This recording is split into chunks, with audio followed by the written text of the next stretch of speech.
La phrase la plus what the fuck que j'ai jamais entendue au sujet de la pédagogie, je vous la révèle dans l'épisode du jour et surtout je vous donne des clés pour ne jamais avoir ni à la prononcer ni à la penser de vous-même.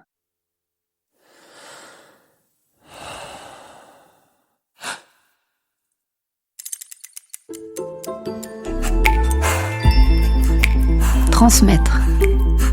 Le savoir-faire invisible qui nourrit les liens humains. Bienvenue dans Pédagogie en mouvement, le podcast dédié aux professionnels du corps et du mouvement. Je suis Anne de Brilly, formatrice investie et grande passionnée par la pédagogie. Ici, nous explorons ensemble l'art de la transmission en alliant rigueur, créativité et expérience de terrain. Chaque semaine, je t'y propose des outils concrets, des réflexions inspirantes et des éclairages précieux pour enrichir ta pratique et nourrir ton enseignement.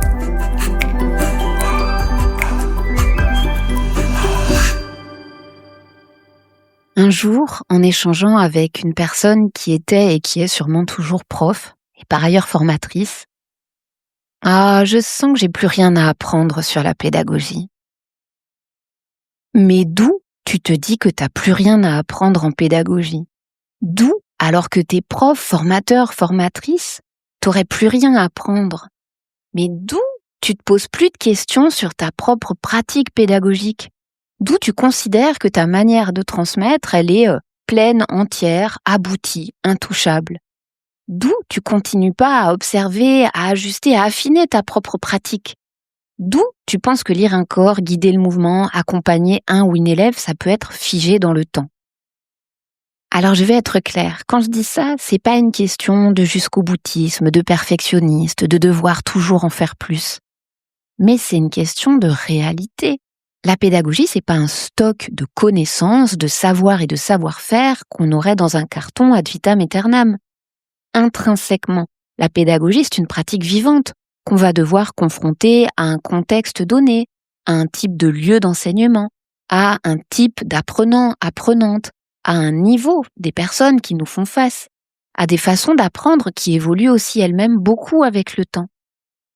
Par définition, ça ne peut pas être une pratique, un savoir-faire figé dans le temps, définitif.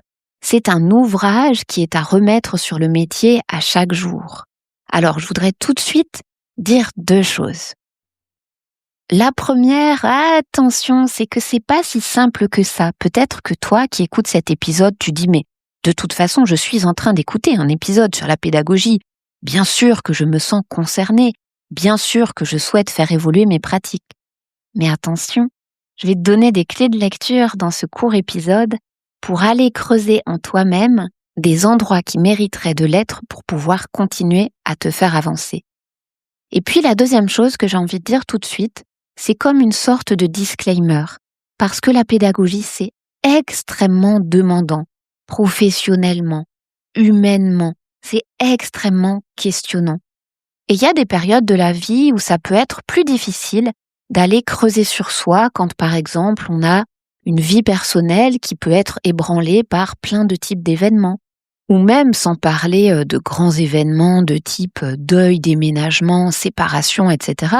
Ça peut être aussi une vie quotidienne qui nous demande beaucoup momentanément, qui peut amener de grands bouleversements comme des petits changements qui sont déjà suffisamment conséquents, difficiles à gérer pour qu'on ne souhaite pas momentanément se questionner à ce point sur notre propre pratique pédagogique.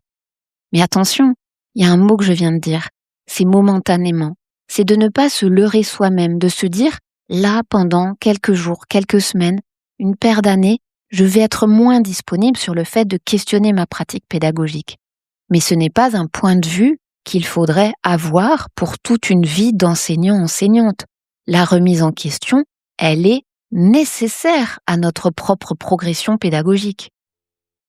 Ceci étant dit, je vais revenir à la première chose, la première notion que j'ai partagée tout à l'heure. On pourrait être tenté de se dire « Non mais moi, je suis en train d'écouter un podcast sur la pédagogie. Bien sûr que je me remets en question. » On pourrait même amener un jugement un peu vindicatif. Bon, dire qu'on n'a plus rien à apprendre, c'est vraiment une faute éthique, une erreur.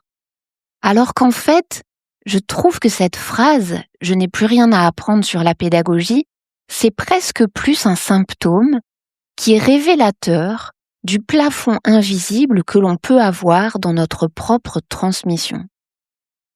De fait, en élaborant cette pensée-là, je suis moins à juger la personne ou sa pensée que quelque part diagnostiquer un mécanisme.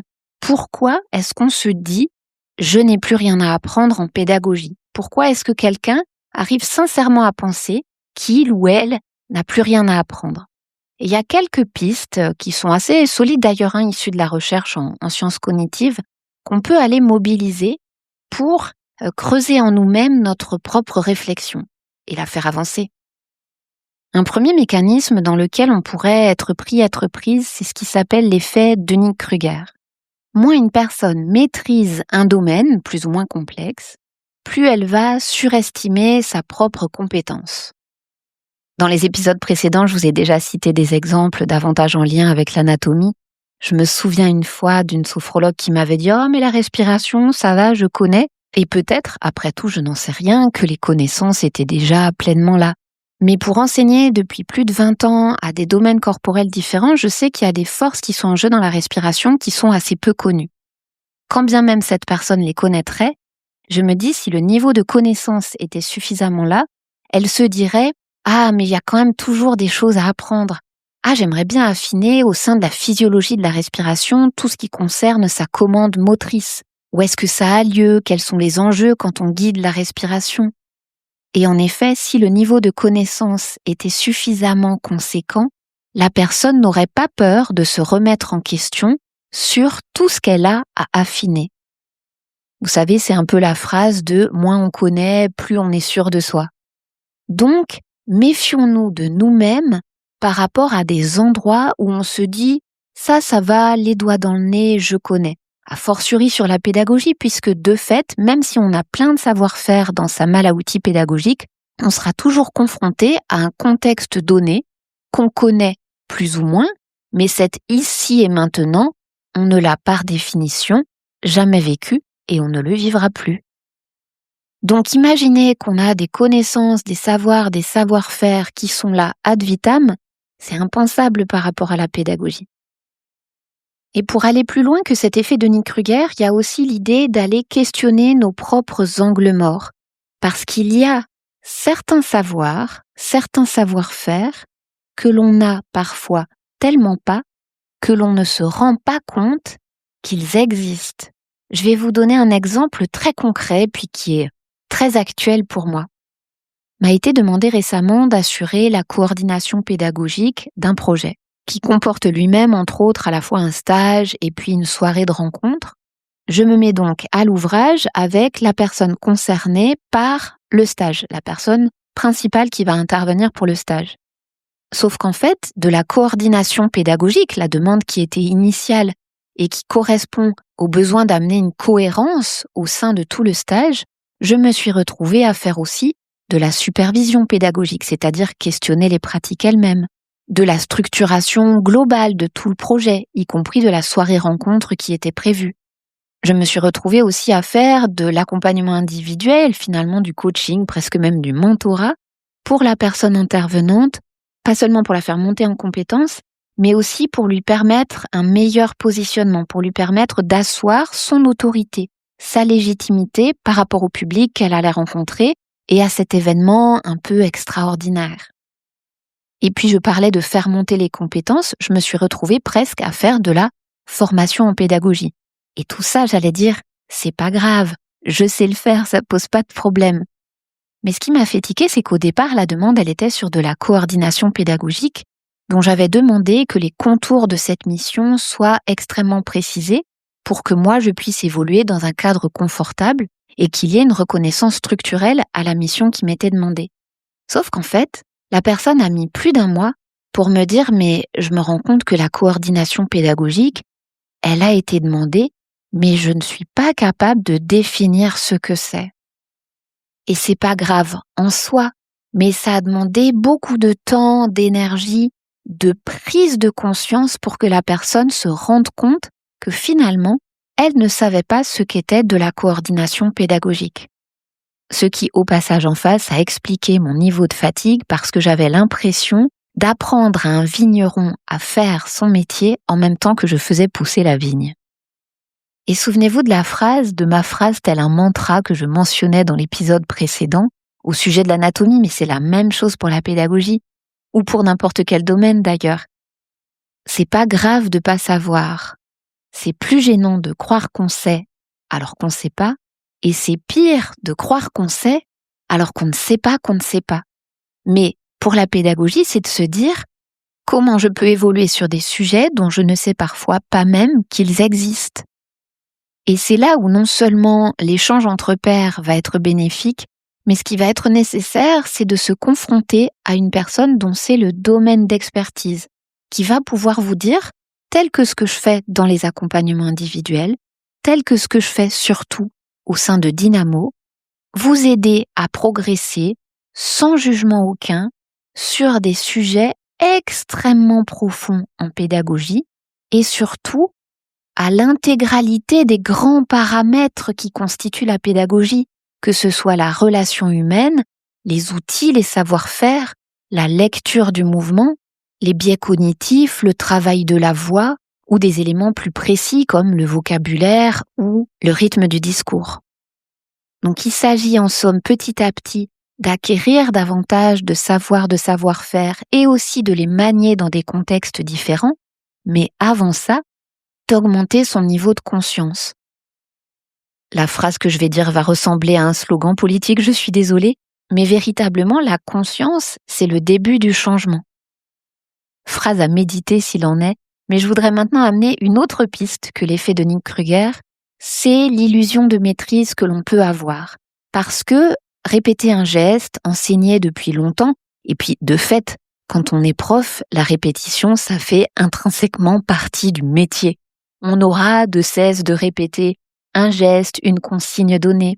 On fait ça parfois depuis très longtemps, ce qui peut donner une impression de compétence réelle, bien souvent, mais compétences qui ne sont pas forcément synonymes de progression.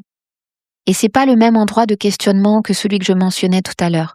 Tout à l'heure, c'était de se dire, les compétences qui sont nécessaires pour faire quelque chose sont aussi celles qui sont nécessaires pour juger, pour jauger, si jamais on le fait bien, de façon optimale. Là, c'est un autre phénomène, ce qu'on appelle l'illusion de maîtrise, qui a beaucoup été étudié en psychologie de l'apprentissage.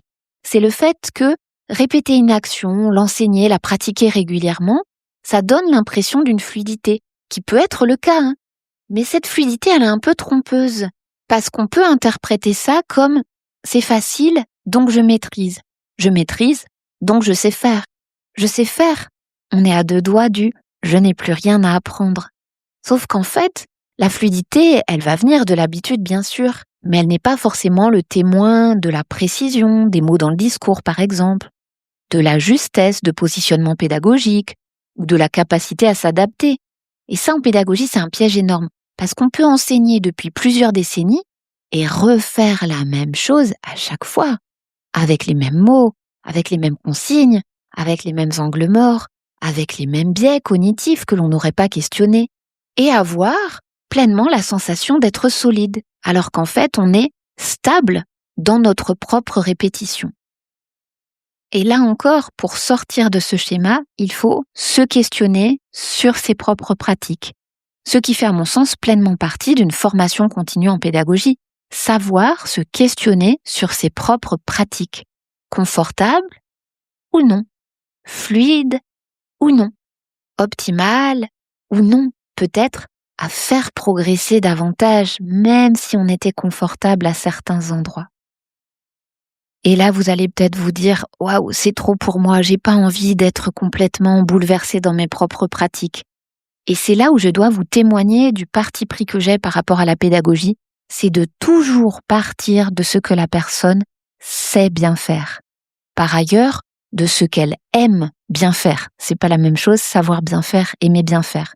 Mais dans un cas comme dans l'autre, c'est un peu notre bord de piscine. Notre pépite pédagogique, ce qui existe malgré nous, même les jours de fatigue, c'est notre bord de piscine.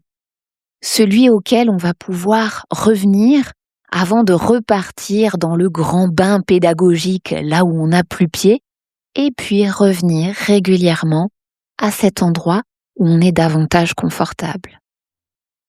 Effet de Dunning-Kruger, illusion de maîtrise, il y a aussi un troisième élément à aller explorer, élaborer dans sa réflexion qui est peut-être plus subtil dans le sens où c'est une trame qui se déroule parfois malgré nous. C'est tout ce qui va être lié à la charge cognitive. Le cerveau humain, c'est un état de fait, il a une capacité, certes conséquente, mais malgré tout limitée, à traiter des nouvelles informations. Et il se trouve que quand on est stressé, fatigué, préoccupé, notre cerveau va naturellement chercher à économiser de l'énergie. On va potentiellement aller vers ce qui est le plus confortable, ce que l'on connaît déjà. Et à la fois, heureusement que ce fonctionnement existe, parce que même les jours de grande fatigue, même les jours où on aurait eu une panne de voiture, de métro, la roue du vélo qui crève, on va quand même réussir, même en retard, à donner notre cours parce qu'on a de la bouteille, parce qu'on a du métier, parce qu'on sait faire aussi. Mais notre cerveau qui cherche à aller à l'économie d'énergie, il va aussi peut-être, si ces situations-là se répètent, éviter tout ce qui demanderait une remise en question profonde. Parce que remettre en question notre propre pédagogie, ça peut être aussi certaines façons de faire dont on se rend compte qu'elles ne sont pas si justes que ça. Et ces prises de conscience-là, elles sont coûteuses cognitivement parlant, mais aussi émotionnellement parlant, mais aussi identitairement parlant. Ce qui m'amène à la fois à donner un conseil et ensuite à basculer sur le point suivant. Le conseil, ça serait de prendre soin de nous, d'assurer des moments qui sont stables, de sortir des cordonniers les plus mal chaussés où on met notre propre pratique de côté, parfois même notre propre santé de côté. Non, c'est assurer le stable pour pouvoir transmettre ensuite au mieux. En diminuant la fatigue, on peut aussi abaisser toute cette charge cognitive et consacrer enfin du temps à se questionner sereinement sur notre propre pédagogie. Transmettre, c'est vraiment un endroit, je trouve, de générosité absolue, être transmetteur, transmettrice de savoir, de savoir-faire. Néanmoins, pour pouvoir transmettre, il faut soi-même être sur pied. Donc pensez-le comme dans l'avion, on met d'abord son propre masque à oxygène pour pouvoir aider les autres. Dans Dynamo, il y a toute une séance consacrée à nos propres valeurs éthiques. Pouvoir les nommer, pouvoir les définir, pouvoir les transformer en objectifs concrets et choisir des outils pour pouvoir transmettre ces objectifs portés par nos valeurs de façon optimale. Et si à la fois je suis la première à militer pour qu'on apprenne à bien dissocier les intentions de l'action et les actions de ce qu'est la personne elle-même, je conviens quand même du fait que se dire « ça je ne sais pas, j'ai encore à apprendre », ça peut être vécu même inconsciemment comme « je suis pas encore légitime, je suis pas à la hauteur, je suis pas assez bon, je suis pas assez bonne ». Et on peut avoir tendance, pour se protéger, à se fermer de tout ça, à se fermer de tout apprentissage, de toute remise en question, en se disant « allez, c'est bon, j'ai été formée à la base, maintenant j'y arrive, je suis plus à l'aise, c'est plus fluide, donc j'assure cet endroit-là stable, c'est ça qui donne ma légitimité et je vais moins aller vers de la remise en question. » Alors qu'en fait, véritablement, se dire « ça va, je maîtrise plutôt bien ou j'ai l'habitude de le faire, mais je sens que je peux affiner tel ou tel paramètre. Ça, je connais pas du tout. Ça, quand tu m'en parles, ça éveille chez moi de la conscience, je me rendais pas compte que ça existait. » Tout ce que je décris là, c'est précisément le propre de la pédagogie. C'est le propre d'un ou une prof qui va être légitime. Pourquoi ? Parce que la personne, elle sait se remettre en question. Alors, pour revenir à cette phrase, « Oh, moi, j'ai plus rien à apprendre en pédagogie », plutôt que d'être amené à la prononcer, plutôt que d'être amené à la penser de soi-même, plutôt même que d'être amené à la juger chez autrui, finalement, est-ce que la vraie bascule, c'est pas de se dire « Où est-ce que j'en suis, moi, aujourd'hui, dans ma pédagogie ?» Est-ce que je considère que la pédagogie, c'est une matière qui se travaille en tant que telle ? Quel temps je lui accorde au sein de chacune de mes semaines, pas pour préparer mes cours, non, mais pour faire progresser ma propre transmission. Est-ce que je sais identifier les points sur lesquels j'ai besoin de progresser? Est-ce qu'au contraire, c'est un peu flou et j'ai besoin d'un regard extérieur, d'un éclairage expert pour voir les points sur lesquels je dois avancer? Est-ce que, profondément, concrètement, j'ai envie que mes élèves apprenants, apprenantes comprennent mieux le geste, mieux ce que je leur propose, mieux les explications, mieux ce qu'ils sont en train de faire, de traverser aussi? Et puis la dernière question, et pas des moindres, c'est celle du rapport au temps. Est-ce que tu es en train de te dire « j'aurai le temps, je me formerai plus tard ». Mais finalement, la vraie question, c'est est-ce que je suis d'accord pour continuer comme ça encore 6 mois, encore 1 an, à potentiellement m'installer dans mes propres automatismes, à renforcer mes angles morts, à répéter mes propres biais, avec ce coût invisible, peut-être même pas complètement conscient, chez moi, et ce coût chez mes élèves apprenants, apprenantes? Ou est-ce qu'au contraire, je suis prête à une remise en question, à faire progresser ma pédagogie, à la rendre optimale maintenant?